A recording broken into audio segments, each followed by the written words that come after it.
Welcome to our webinar for today, which is on the Resilience Multiplier, tapping into the power of team.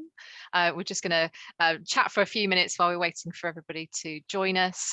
As you're joining, if you could just introduce yourself in the chat for us, so find the chat button and just say hi to everybody. Tell us who you are, where are you, tell us about what you do. Yeah, what's the team context for you guys? So tell us a little bit about you. Just quick introductions from us while you're doing that. So my name's Jenny Miller. I'm one of the directors at Management Dynamics. I'm in the south of England, quite close to Reading, if you know that.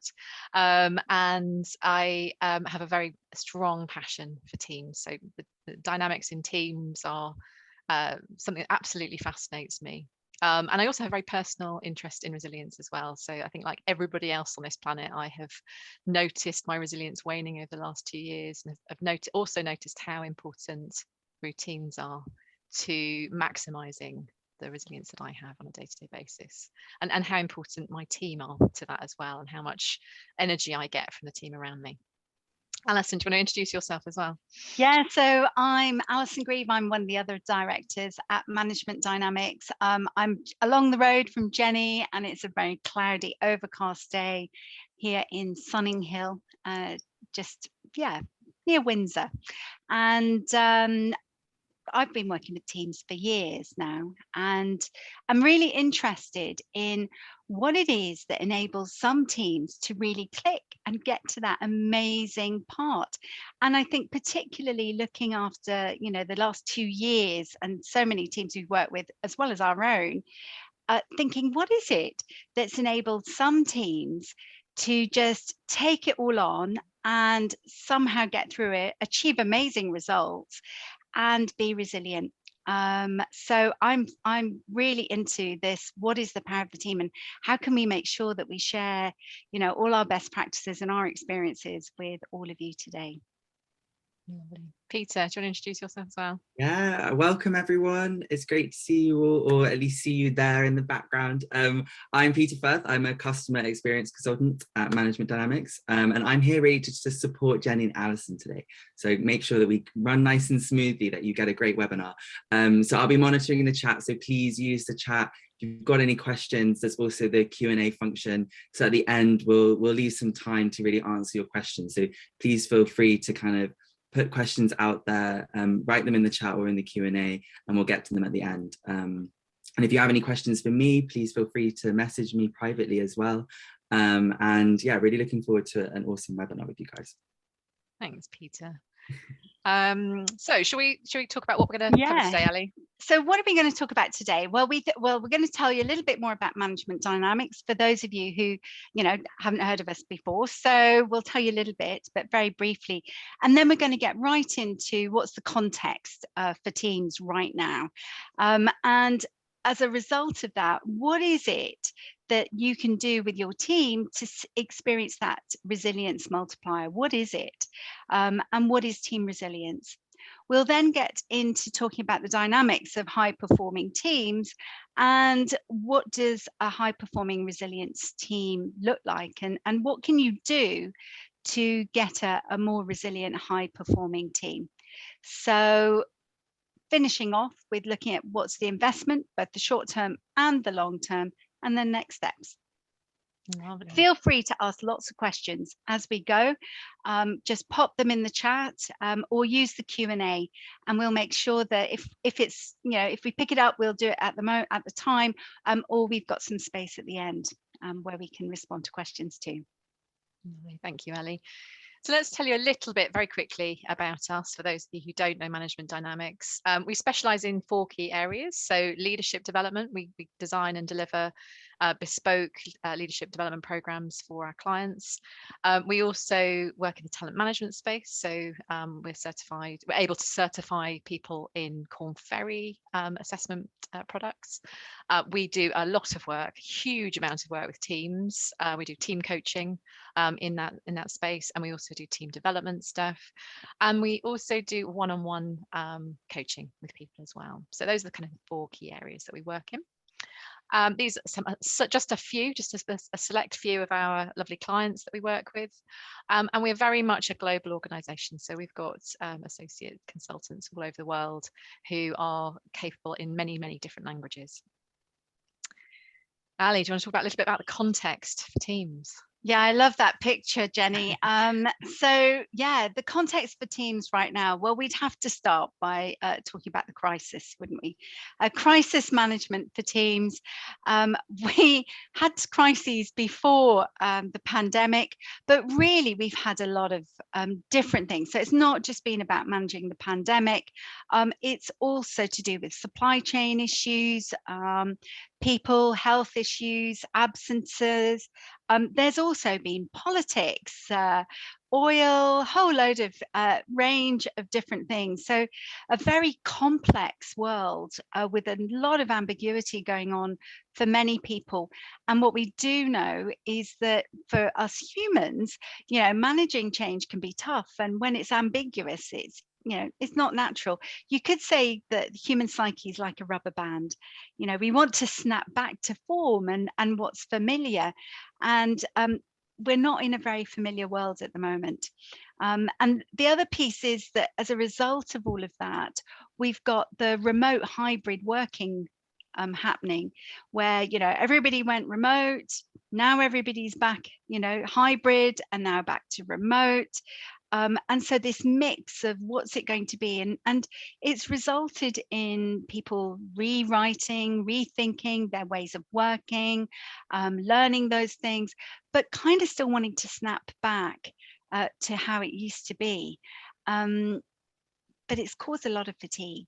And I think we're seeing teams absolutely exhausted, really tired. It's been relentless.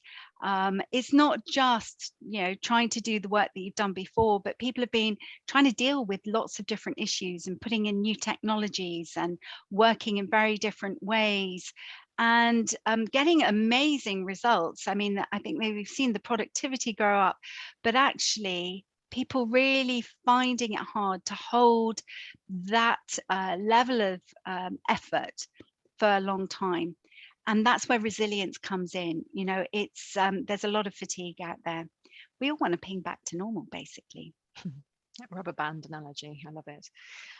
So talking about resilience, what do you think resilience is? Just type in the chat. What do you think? What does it mean to you? Yeah, what is it? And we've used this picture quite deliberately as a little bit of a visual aid as to help you think about what resilience might mean to you. So just type that in the chat. What do you think it is? And we'll wait for your responses to come through. Ali, what does resilience mean to you? Oh, resilience, it's all about rebounding from tough setbacks and things. Somehow you pick yourself up, a bit like that little flower there. I mean, look at it, thriving and flourishing in that. Where does it find the water? But somehow it has not just to have one green shoot, it's absolutely blossoming. It's amazing. So I think that's resilience somehow, that ability to change. Yeah, Wendy's come in with a lovely one, ability to manage yourself with a range of different circumstances that may be challenging. Yeah, and Besmir put the ability or capacity to recover from tough situations. So it's kind of like, I think what we're acknowledging here is this idea that tough times happen, right? We can't avoid them completely in our lives. We can't, we'd literally have to, shut ourselves away in a padded room, wouldn't we, in order to kind of stay away from challenges. They happen. Yeah. It's how we deal with them that really counts. And that's where our resilience really comes through. So I love that idea of that capacity to recover from tough situations and maybe come back better than before. Yeah, I think there is that something maybe. Yeah, there's something about coming back stronger and better than before. Yeah. Saskia's put time to recover in this strange time. I think that's a lovely description, Saskia. It's a really strange time, isn't it? And weirdly, you're right, it somehow seems busier than before COVID. And I wonder if that's just a perception that we have, or if that's reality. Are we actually busier than we were before, or are we actually just finding it challenging to deal with all the change that's going on, different ways of working, having to learn new things, having to adapt and change how we're doing things. Yeah, and the mean, thank you. You put it, it's the mindset we have when tough things happen. Mindset's so crucial in resilience, really, really. I'm going to talk a little bit about mindset later on, and knowing that tough things happen to people, but how we learn from it versus drown in it is what matters. That's really lovely. Yeah, so it's that idea of, you know, swimming rather than sinking. Yeah, lovely. Thank you, everybody. Let's talk about this resilience in the context of high performing teams. So how does resilience relate to teams, Ali? Well, when we were looking at the dynamics of high performing teams and what makes a high performing team, and we looked at all the research out there, over 5,000 papers we were digging through. I mean, there's an awful lot of stuff, but really looking at the research on teams from that high performance lens, and we distilled it into those dynamics. And a key one is resilience that underpins it. But they're all interconnected. So I think it's useful for us just to set the scene, because what we found with the teams that we've been working with recently is that if you work on the other dynamics, it impacts resilience. So resilience is a key part of achieving and then sustaining high performance. So what do we mean by the dynamics of high performing teams? Well, the first place we'd start with is the why, the reason. What's the reason the team exists? For both the team, does it have a clear objective, mission that everybody understands, but also what's in it for the individuals? Why are the individuals in the team? What do they want to get out of it? So what's their individual reason? And those individual reasons can be very interesting and diverse. And it's important to find that connection and to share that so that we can, you know, really link everybody so that they achieve what they want to achieve out of being part of that team. So that starting point, having a real clear purpose for why you're in the team is important. And but Ali, why is that important in terms of resilience, do you think, that reason? Well, it's often when you're tired and you're down and you're, you know, you're feeling battered down, it's the thing that helps you get up or carry on. You can think of lots of sporting analogies, you know, where you're exhausted, you think you're about to be sick and you think, no, I've only got another, you know, 100 yards to row, or, you know, the trainer says just another 2 and you push on. It's the goal, it's the purpose that keeps you going when times get tough. So we need to have that clarity because it gives us focus, and also it gives us that sense of, no, this is important, I can do it. So we hang on to reason when we want to recover. It's really important. The reason won't be enough if you don't have real clarity about the results. And the results, if reason is the why am I doing this, results is the what. And what will it take? And so it's having clarity for yourself, but also understanding and having clarity about what everybody else is doing in the team, and being aligned. So there's no duplication, there's no gaps, everything's covered. And you need to be able to measure it. So you need to be able to know, are we on track? How are we making progress? Does someone need help because it looks like they might be falling behind, or it's a bit more than we anticipated? So we need results to be measurable. And underpinning results is routines, relationships, and resilience. Relationships is probably the piece that most teams work on, and it's where trust sits.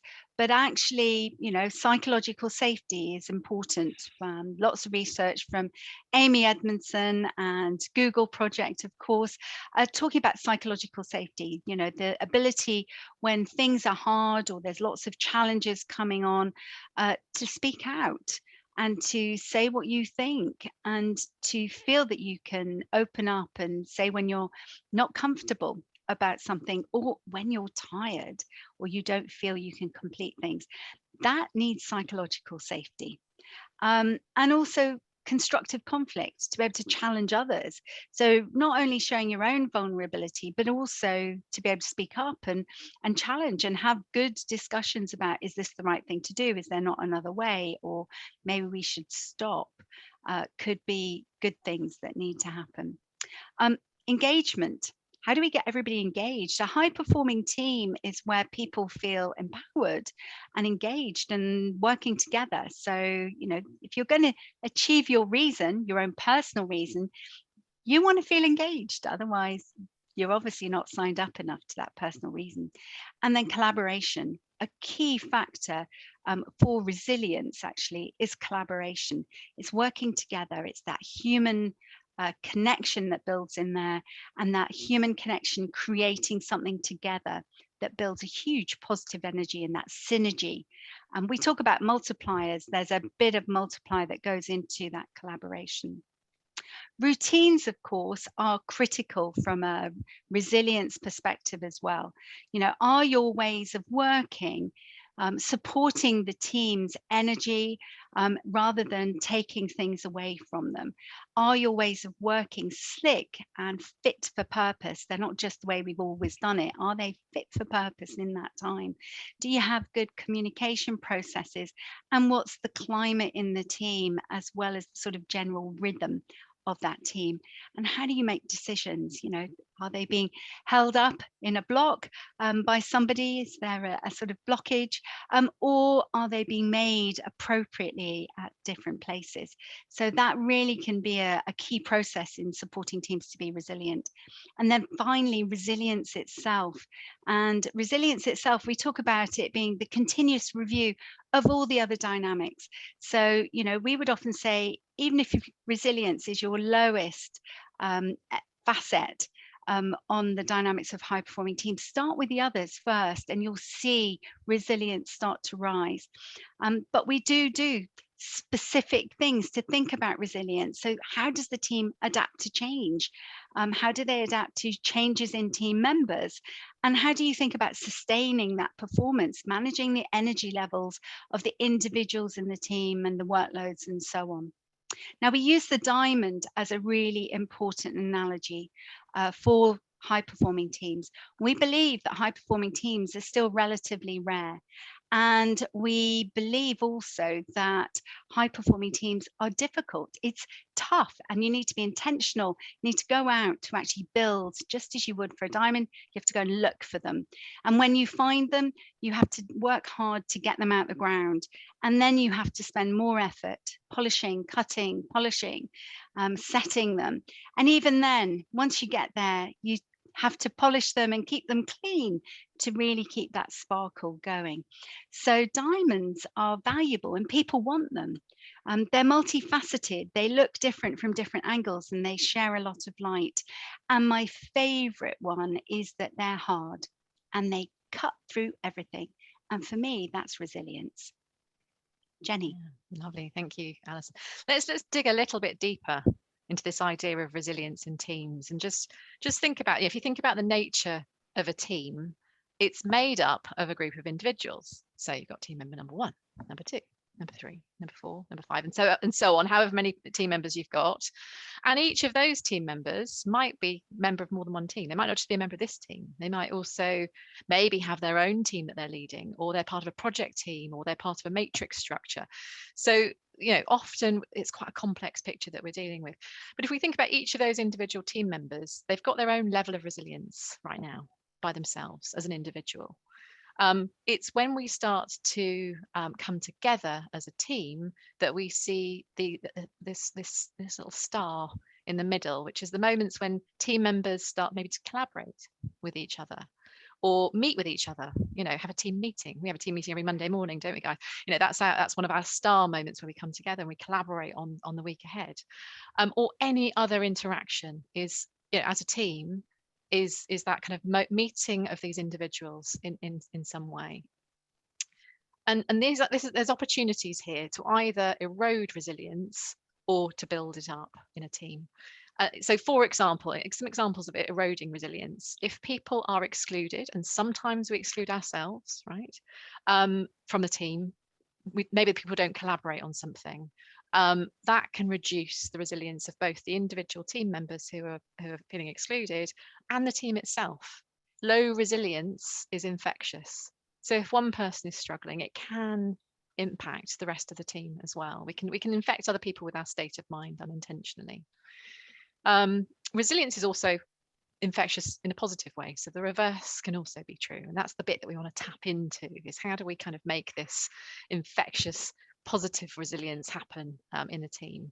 And so the strength of one individual's resilience can lift that of another team member. I don't know if you've ever been in a meeting where someone just bounces into the room and you maybe were feeling a bit low until they walked in, and you leave that meeting feeling better for that interaction. That's the impact we can have on other people. And also a team can contribute to individual resilience. So if you think about it, teams can provide many of the solutions to resilience, some of the keys to resilience that human beings need. So for example, one of the keys is connection. A team can provide that connection, a sense of belonging, a sense of common purpose, a sense of contribution, a sense of being able to fulfill my values and have those values really honoured.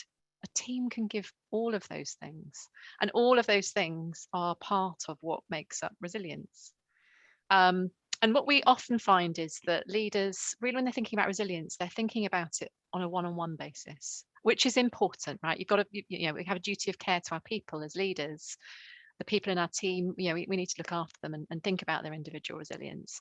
And they're often not thinking about the team and the moments that they can create that they can utilize to lift the individual team members' resilience as well. So I think that's really, really crucial. And what it leads to is this idea of teams being a multiplier of resilience. But actually, it doesn't just stop there. Because, if teams are a multiplier of resilience, they're also, therefore, a multiplier of results by extension. Okay.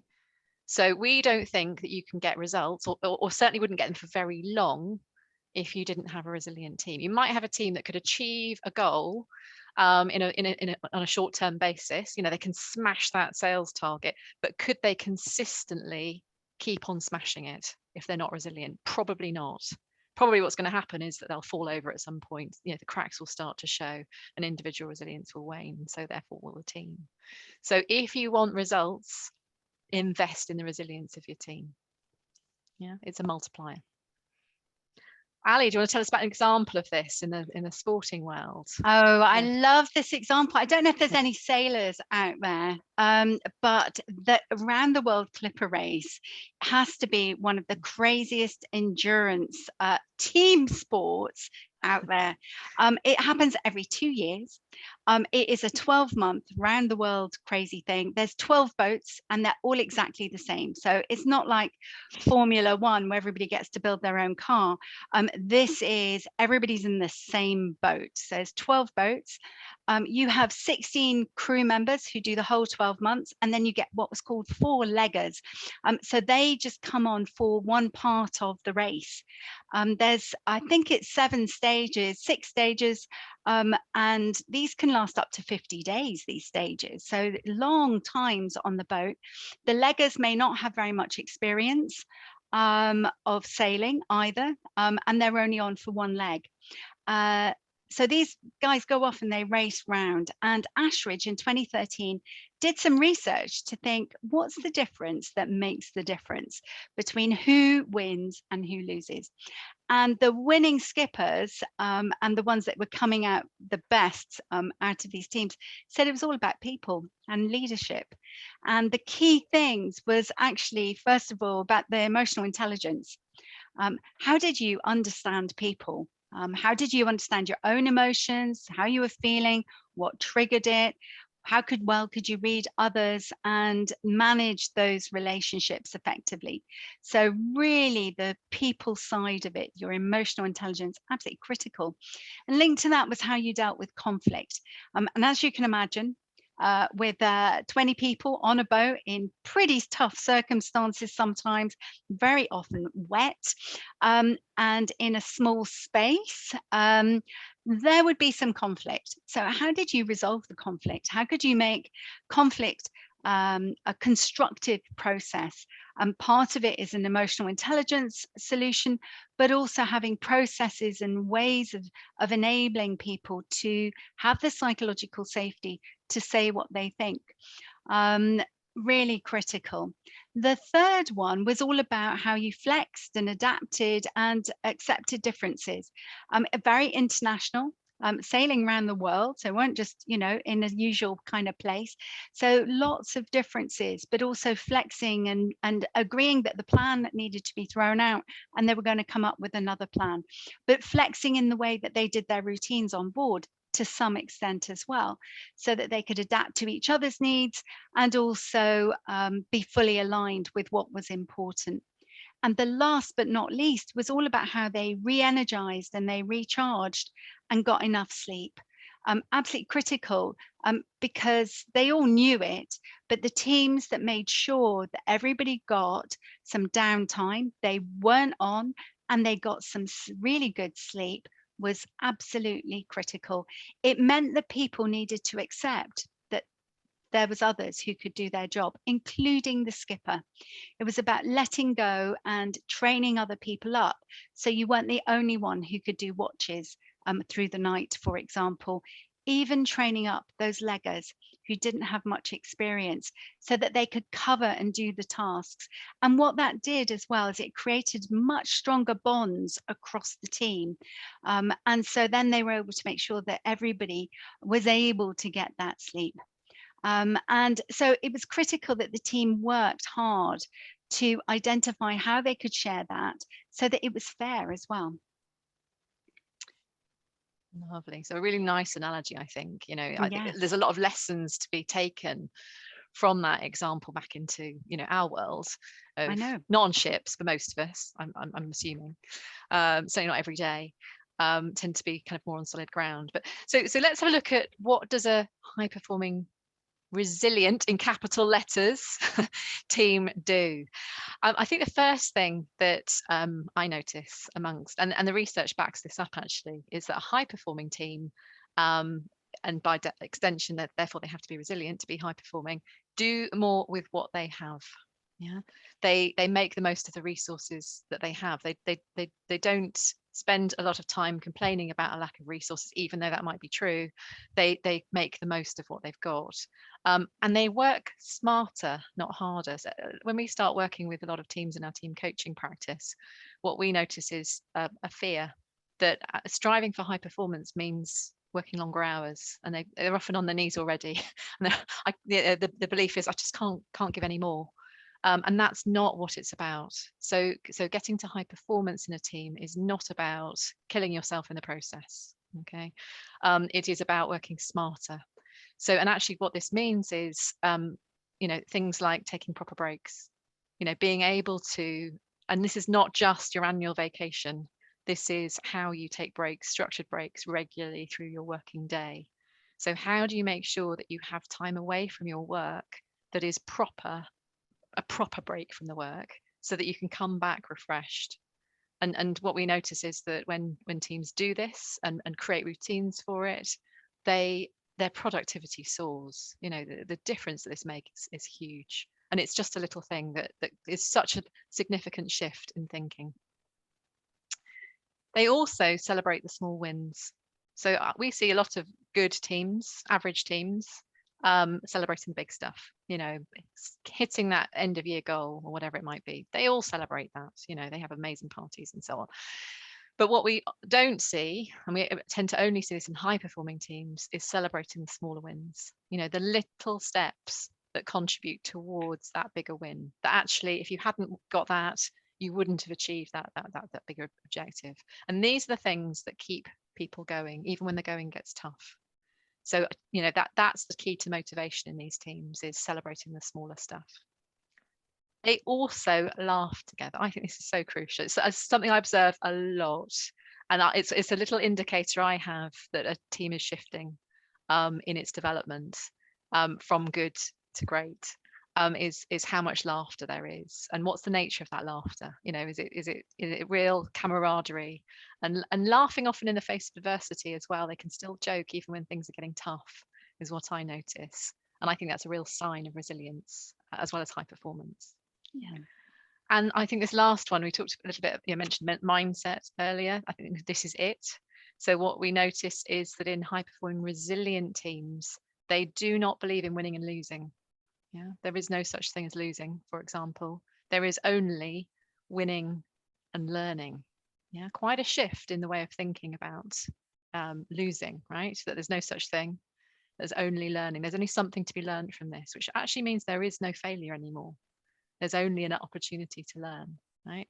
And that is another really key factor in resilience, is having that mindset. So if you don't, achieve that objective, actually, what's the opportunity to learn from that? Really crucial. So Ali, what do we do about it? Like, what's some of the things we should do in the short term? Yeah, so in the short term, and it's a really good time of year to be thinking about, so what do we do now? The first thing is make sure that the team gets some real downtime. And I noticed one of you's asked a question about, what if your workload is just too much to find some downtime? And I know that's a lot of pushback that we get from teams. And that's where you say, well, actually get the team together and say, how are we going to do this? Let's solve this together. Let's be creative and find a way that as a team, we make sure everybody gets some downtime. What are we going to do with that workload? Are we going to change, the timing of it? Are we going to change the way that we do it? Are we going to change who gets involved in it? So if we make workload a team issue rather than an individual issue, one, you can come up with more creative solutions about how to do the work, but two, you might get more coverage of who can get involved to do it. And of course, we can change the timelines. But the key thing here is to say we're going to make sure everybody gets some downtime. As Jenny mentioned, getting real refreshed downtime means that you can come back with your brain working much more effectively and efficiently. You're more likely to come up with some creative ways to things that you thought there was no answer to. And also you'll be more productive. We can fire off much better if we're not exhausted. And see things clearer. So it's absolutely critical. And with holidays coming up, there's a lot of pressure on people to work longer hours, more days. The pressure's on for this crazy deadline. How do we make sure that there's some real downtime in that for people? So if you're getting 12 hours off, how do we make sure you're getting a real 12 hours off? And what can we do to support that? The second thing is making sure that people actually do disconnect from work. So we give them some downtime. How do we make sure that they switch their emails off, they don't answer the phone, they're not checking things? And you can put in place the sort of full crisis thing of how you get in touch with people, but agreeing some rules of engagement about what you don't expect people to be doing when they're disconnected, they're on their rest time, is really important. So, here at Management Dynamics, we say you're not on your email, you're not on your phone. We will try really hard not to get in touch with you for anything. And I think we're pretty good at that. And we certainly don't expect people to respond to emails when they're on their downtime as well. So it's really important that we do that. Be a role model yourself. So if you're going to ask people to do certain behaviors like taking downtime or disconnecting, then you have to model that. And as a bit of a control freak, I can tell you it's really hard to do. You're desperate to get back in there, check everything, sneak a look. But it's really important to model it, because otherwise, as a leader, guess what? They're going to think that they need to do the same behaviors as you. It's part of the culture. So if you want to make sure that people are really getting that reflective, re-energizing free time, you have to model it first. So, and that can be that first, like, going against the grain stretch for you. Work on the team routines. Have a look at the routines and say, are they really fit for purpose? Do we have to do all these meetings? Do the meetings have to be this long? Is there not a way that we can get through this stuff in a different way than we've been doing? So be really brutal about challenging all the routines. How can you communicate much more effectively together? Also in the routines, make sure there's some social stuff in there. Remember what Jenny said about having fun? That is really important. So don't cut that bit out, but look at the way the tasks are getting processed. So much faster, better ways of getting through that, updating people, communicating than you're currently doing. And make sure that the workloads, review the workloads as a team, one, to get the downtime, but also to make sure that they're fair and they're realistic. What about the long term though, Jenny? Yeah, so if those are some of the things that you could implement even over the next few weeks to ensure that, during a festive period, hopefully some of you'll get some time off, how can you ensure that your team are really getting that downtime that they need to rest and recuperate and build their resilience? But there's also obviously the longer term view as well, because resilience is a long term thing. There's an investment to it. So let's have a think about that longer term. And I think the first thing that we would say, Ali's already alluded to it, is to work on all the other dynamics. So don't just focus on resilience. Do a review of, are we clear on our purpose, our reason? Are we really crystal clear about results and what we're accountable for delivering as a team and how we collaborate to do that? Are our relationships really solid? Could there be better psychological safety? Could we be better at conflict, for example?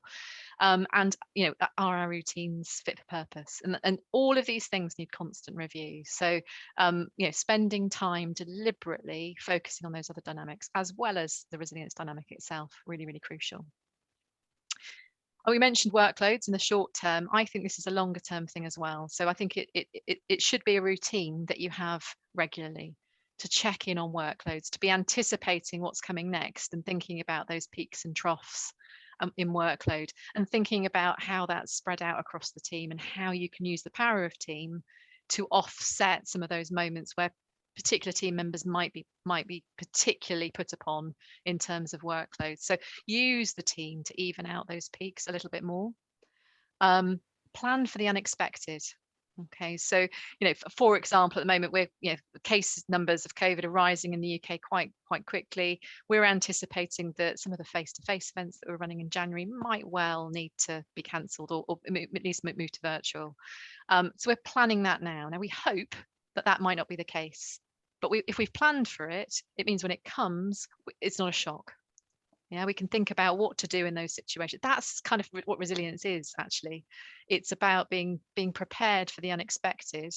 And sometimes, of course, crises happen. Now, what I mean by crisis is something that comes left of field that we did not see coming. A system failure, for example, is often unexpected and often quite catastrophic, isn't it? So we can't necessarily, we can plan for it to a certain extent, but we can't necessarily anticipate everything. And these are the moments when our resilience really gets tested, actually. This is the moment where we notice the results of the investment that we've made in resilience in the long term. And when they happen, which they will, let's face it, this is life, right? It throws things at us every now and again. The important thing is learning from it. Yeah. So seeing it as an opportunity to learn for the next time. What did we do well? What could we do differently next time? How did our team dynamic work in those moments? How was our resilience? And what, most important question, what can we learn from all of that? Okay, so just some thoughts in terms of that longer term piece. So where should you start with your team, Ali? What's the Well, what we're offering you guys is we'll send you a link afterwards. We'll send you the slides. We'll send you a link though afterwards to a demo of our diagnostic tool. So we've got a lovely online tool. It's a web-based tool that you can use your phone, or you can do it through the internet, where you can review your team against the dynamics and see where actually the priority for action is. Is it in relationships or is it in reason, for example? So we'll send you that so you can have a go and see what it's like. The other thing we'll do is once you've completed that, if you'd like a free coaching session with either Jenny or myself, we would love to talk to you and help you understand your results and come up with a couple of top tips of what you can do for your team going forward.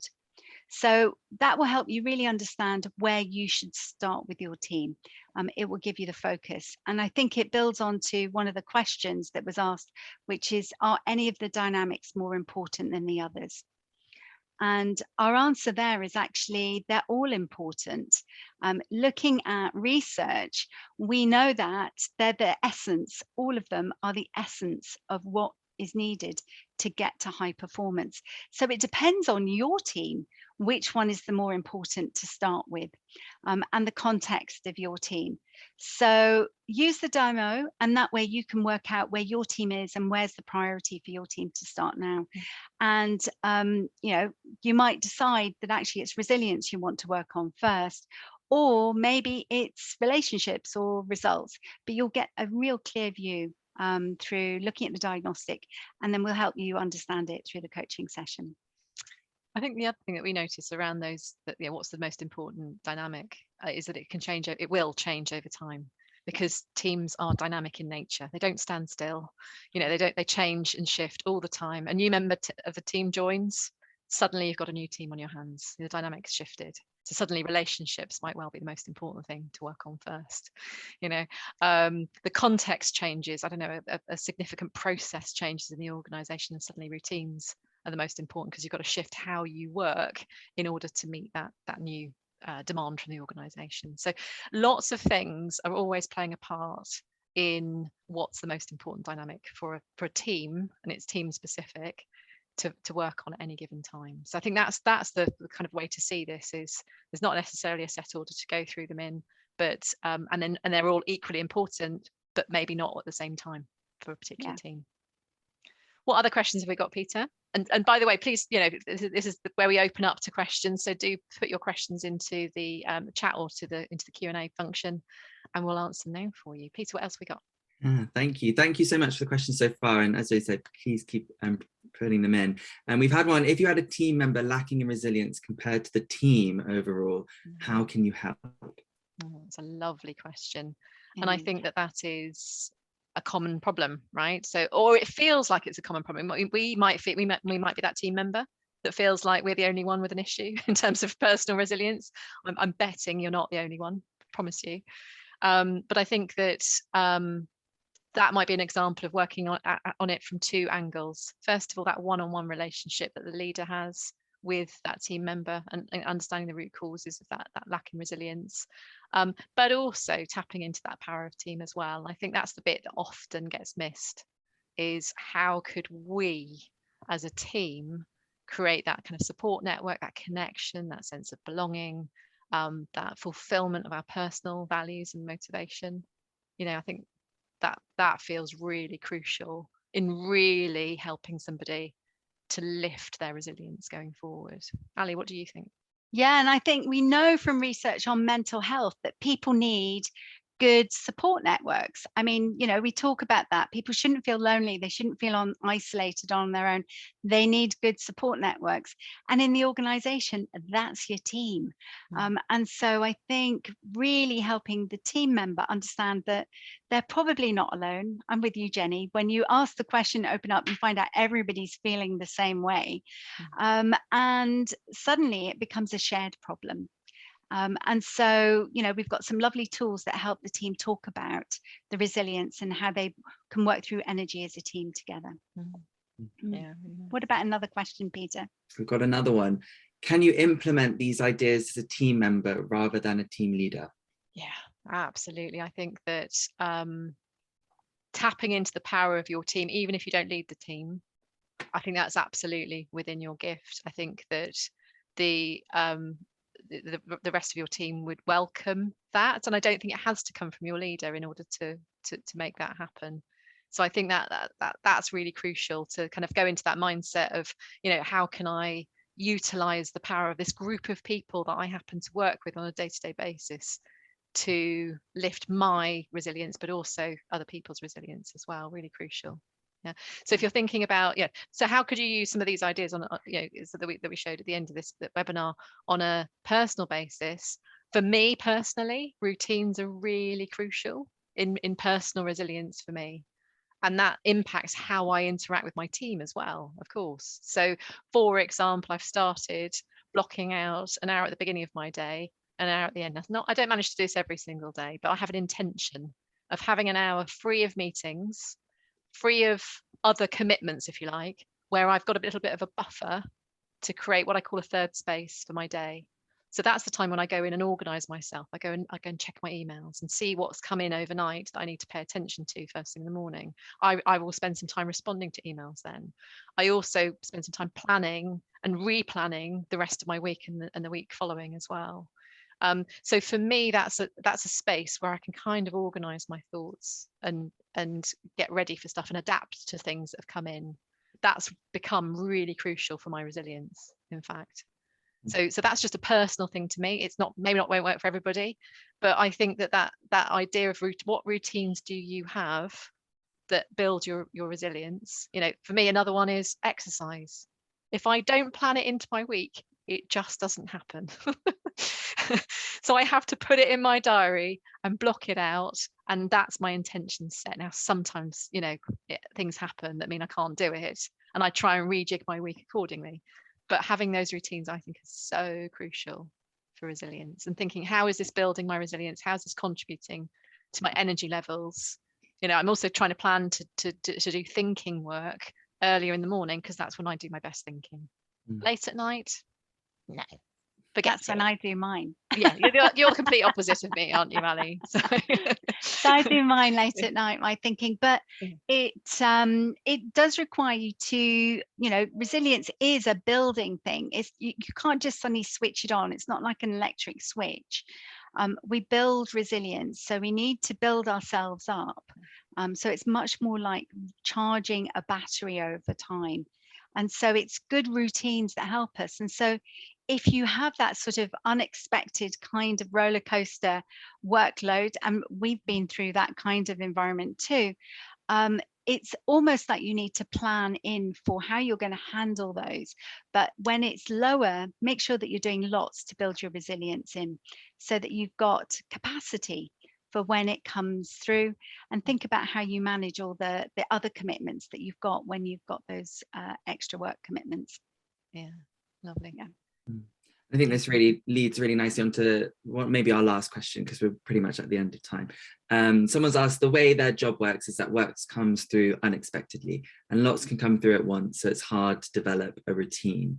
What can they do to help build resilience in that situation? That's a lovely question. I think I expect a lot of people will resonate as well with that. Yeah. That idea that you've got a plan, but actually, you know, stuff comes in that you just can't control, and that's I think the feeling, isn't it, that we can quickly jump into overwhelm because we can't control how that works, and we can't predict how that work's going to come in.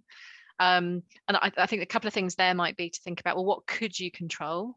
So can you control how that work comes in and how you respond to it? So that could be an example of a little routine that you have as to how you manage the requests as they come in. I think there's also that having the intention and having what I just talked about in terms of my personal example is I have exactly that as well, that you know, I have the intention to have that hour at the beginning and at the end of the day. Sometimes I need to have a meeting in that hour, you know, and I'm ready to do that, and that means I have to adapt how I work accordingly. But having the intention means I'd probably say 6 times out of 10 I manage to do it. The other 4 everything changes and I have to be adaptable and kind of just roll with it. I think also those moments when work comes in and it's unexpected is a test in itself of our resilience. If we find ourselves going into overwhelm quite regularly, I think that's a sign that something needs to change, because overwhelm is a stress response from your brain. Yeah. Ali, what about you? What do you think about this? Yeah, I think absolutely. Look for the signals that this is more about you managing your own resilience, and what other things can you do and how can you push back. And there are different ways to practice and challenge some of our assumptions about work coming in. You know, so often we'll just accept it without, you know, really understanding when it needs to be done, by whom, exactly what the scope is. So sometimes asking a lot of questions about it can also give us much greater clarity and understand that it's not quite as much as we anticipated. There's also a question that came in on the chat about, does it work for remote teams? Absolutely. Most of the teams we're working with and have worked with are remote, and all across the globe, different time zones, different languages. So our diagnostic tool, and you can have a look when you see them link, and we're happy to show it to you. It's translated into multiple languages as well. So many teams need, you know, Russian, Arabic, French, Spanish, whatever. So we have a wide range of languages available too.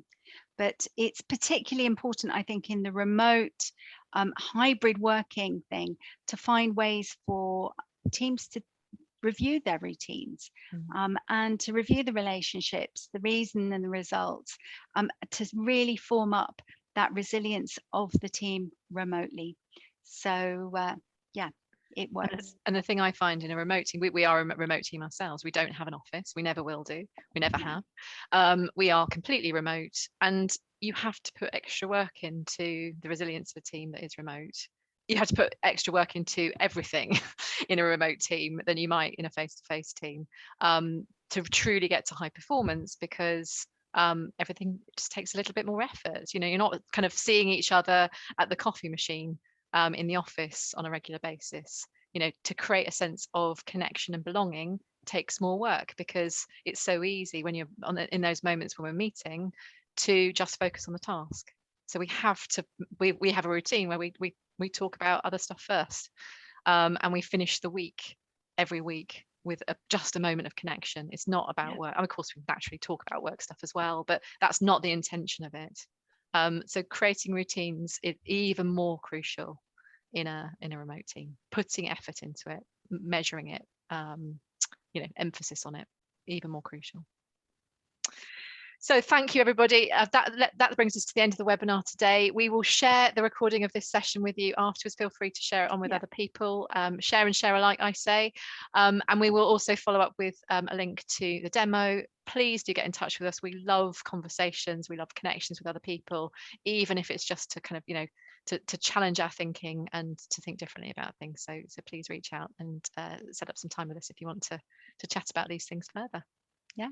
Thank you very much, and enjoy the rest of your day.